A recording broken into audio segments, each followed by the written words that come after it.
Hello and welcome to Wolfman Gaming. This is my Uncharted 4 Crushing Difficulty walkthrough, and this is Chapter 8, also known as the Grave of Henry Avery. And this video is part 2 out of 2 of that chapter. And the first thing we do in this chapter is actually to locate the grave of Henry Avery. And this is a bit of a puzzle. We need to find the correct grave with the crossed sabers and a skull and crossbones and the right name and all that bullshit. Anyway, the grave you just saw me go up to was the correct one. And I apologize if some parts of the beginning of this chapter do look a bit choppy, because I was quite merciless when it came to trimming out cutscenes. Because what happens when you walk up to that grave? You will go into a cutscene where they notice that the skull is facing forwards and it's supposed to be facing right. And then they realize that's how you open how you open the door. So they twist the skull and a part of the ground slides to the side, and we can head into this next part of the puzzle. And also, when you examine those 3 crosses, you will go into another little cutscene. So you have to go here to the backside of those big statues and light 3 lamps. So then we can go over to each cross, and we can move these lights to complete the image of whatever star sign this is. I am absolutely shit when it comes to astronomy, so a star sign to be named later, maybe. Anyone who knows, please let me know in the comments. But as far as Uncharted puzzles go, this is by far among the easiest. That looks right. And in this chapter, very second we get out of this old tomb, or whatever it is, puzzle room, I will show you how to get a little bonus trophy called Ghost in the Cemetery. Because when you get back out, we are gonna have to venture through this giant cemetery, which is now jam-packed with the Shoreline's mercenaries. And if you go into combat with them, you will be in a shitstorm, basically, because it is quite a hard fight. But lucky for us, I have a great strategy to get you through it without being noticed, and that is the requirement for this trophy, that you get through this entire cemetery without being spotted by the guards. If you fail this, don't worry, just reset the last checkpoint. It will spawn you in right at the top of those stairs before you come up to ground. It took me a few tries to get this pattern down correctly. So don't fret. If you fail, just reset checkpoint, try again, and you will get it. And the only tricky part about this path is the end of it. Because the guards patrolling here can be a little bit random. Their patrol patterns aren't 100% consistent. They are like 99% consistent, and the guy you need to watch out for the most is down to my right. We are now waiting for those 2 guards to finish their conversation, and I think I'm gonna turn the camera down. Am I? Maybe? Yes. That guy. Keep an eye on him, because he will start walking away. And I think that's why it took me a few tries, because I was a bit trigger happy. Jumped the gun a little bit. And now I'm just gonna wait for the guy walking up on that ruin to move over there and watching the other direction. And the guy downstairs fucks off. And now we're gonna hang here for a little moment. And this is the nerve-wracking part. Because he will wait there for a few seconds, then he will continue onwards towards the edge. And that's when we're gonna make our move. So just drop off this ledge and head for the gate. And for some reason, these top-trained assassin mercenaries are completely stone deaf when people open gates.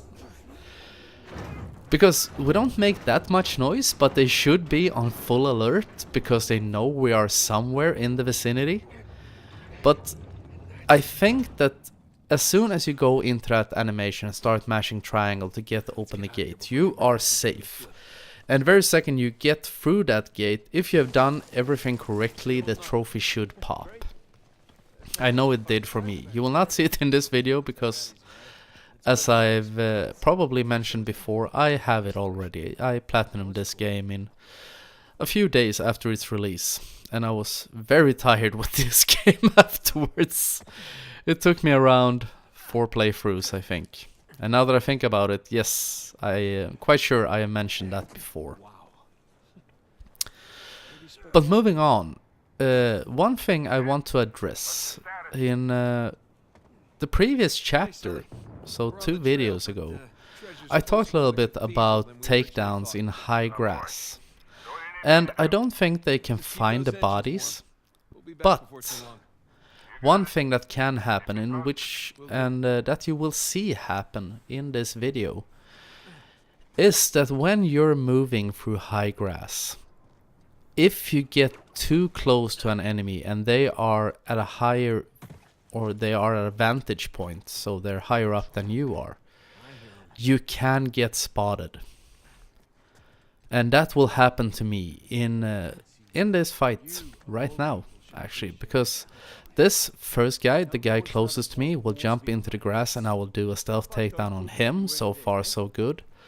But then his friend, the other guy in the red cap, for some reason spots me. So you are not 100% safe in high grass.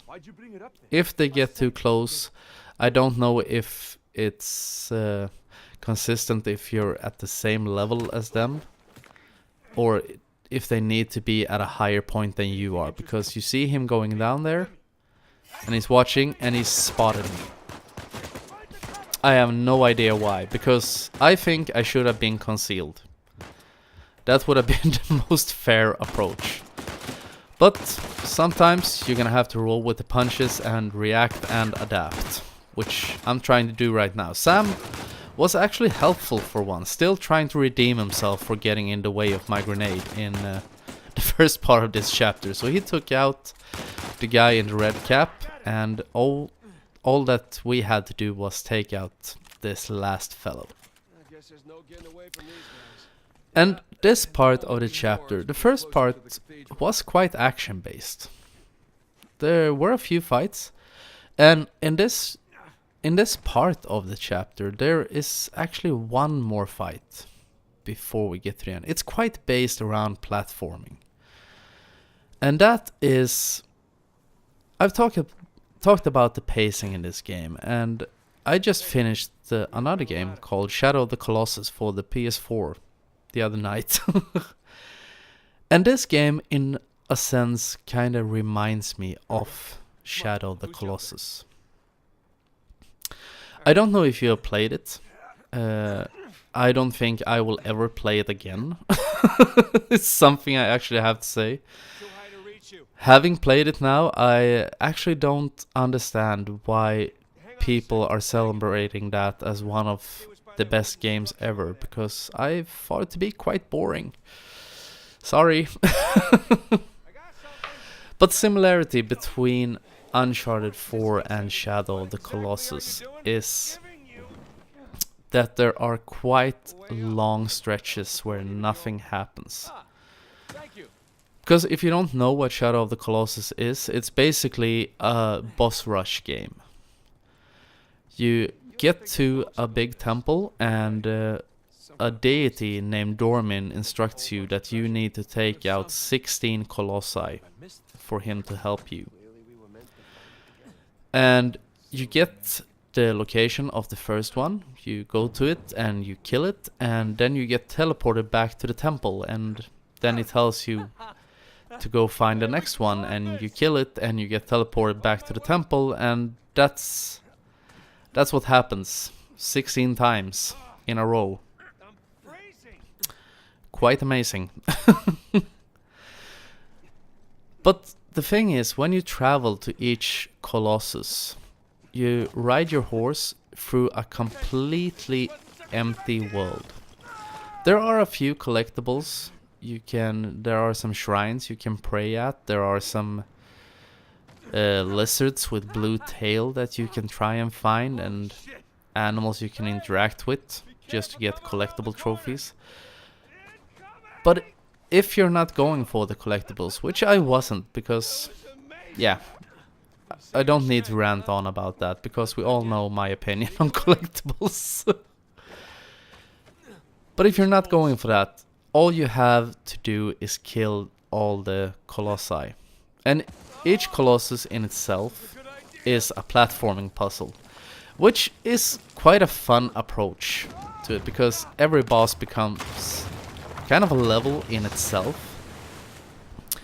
Even though the controls in that game are very heavy, which is also a similarity to this game. That is something I'm quite sure that I mentioned it before, and probably will mention again, that the platforming in this game, at times, it is extremely uncooperative, and it's very heavy and quite sluggish at times. Nate feels a little bit clumsy, and I'm not quite sure if that is something they made on purpose to show that he has become older and a bit more stiff, that he isn't as agile as he was in the older games. That may be, or it's just one of those things when you get Neil Druckmann driving the ride, because The Last of Us was also heavy, but not in the same sense that this game is. And it's quite hard to describe. If you haven't played the game yourself, it's quite hard to describe what I mean. But if you play it in comparison to the older games in the series, you will know exactly what I mean. And as I said, there are quite long platforming sequences in this game. And we're in the middle of one of them right now. I lost my train of thought. And that's the similarity between this and Shadow of the Colossus. Sometimes it gets too empty. That's what I was gonna say. Long transport sessions where nothing happens. And it worked in The Last of Us, because when you had those moments in this game, they are there just for exposition. And there were also long stretches like that in The Last of Us, but in The Last of Us it worked, because during those stretches where they wanted to progress the story and push the narrative in your face, you were always scavenging for supplies. You were looking for bandages and scissors and whatever. So that made it really fun. In this game, it's just to strengthen the bond between Nate and Sam. And once again, I realize I'm starting to sound very negative towards this game, but I think it's fun, but it does have its flaws. And now I'm gonna move on to this fight. I tried a bunch of different strategies when it came to this fight, because I know that if you're really good, I think you can actually sneak past this entire area. But I didn't want to do that, because I was hoping that I would go out of this fight having more bullets than I did when I came in. And I'm not quite sure if I succeeded in doing so. But something I know is actually that I tried sneaking. I tried being very stealthy, trying to take out as many enemies as possible. And I had some success in that. Not as much success as I wanted, or I couldn't find any consistent strategies. But something I found out that worked quite well is camping behind this rock, or this rock face that I'm standing by right now. Because the cover trick, we all know, it doesn't work in this game.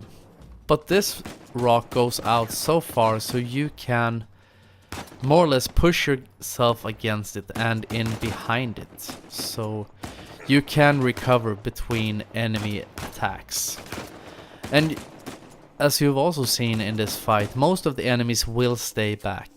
Now I'm being overly defensive. It's because this is also one of those fights where there are no checkpoints.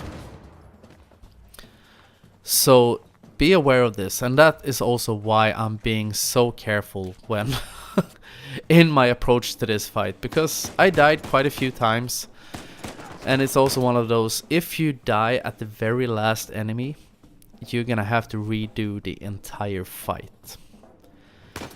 And that is so weird, because in this game there are, as I said, there are a few points where there are lots of checkpoints.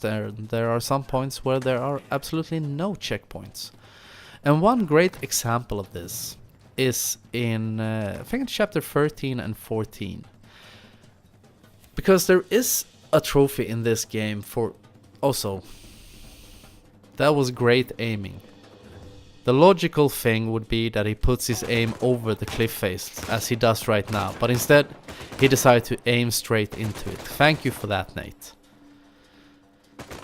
But in chapter 13 and 14 there is a trophy for sneaking through, I think I should say there are 3 areas of enemies.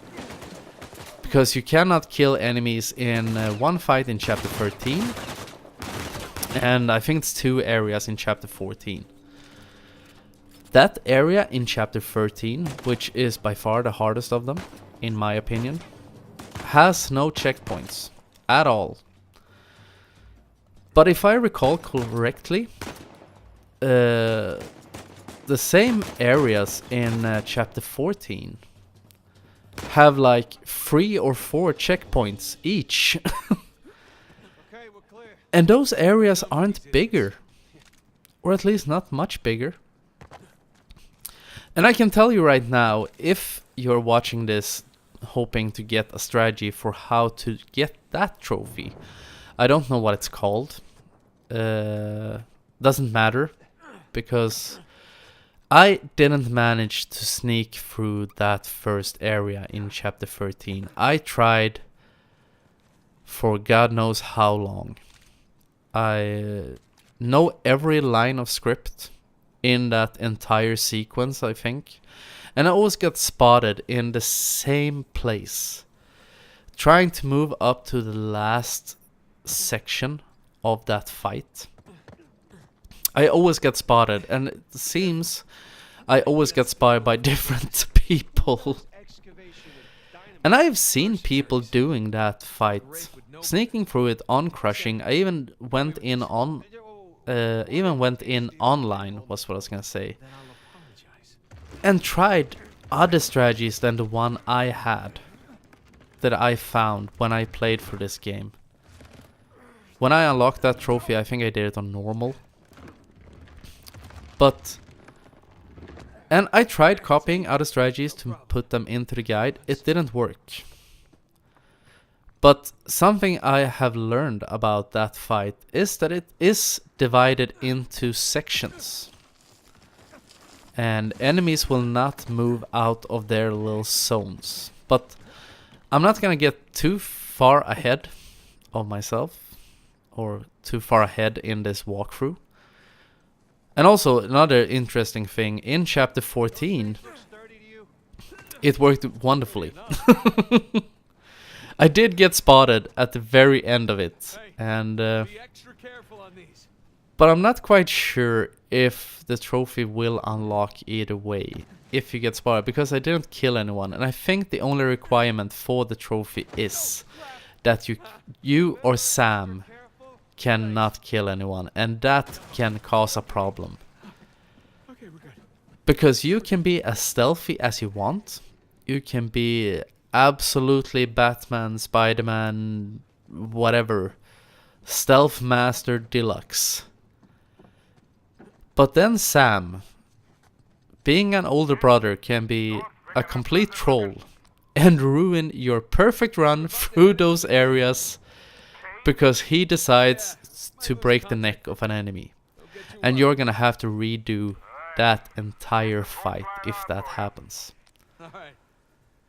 And it only applies to chapter 13, I think, because...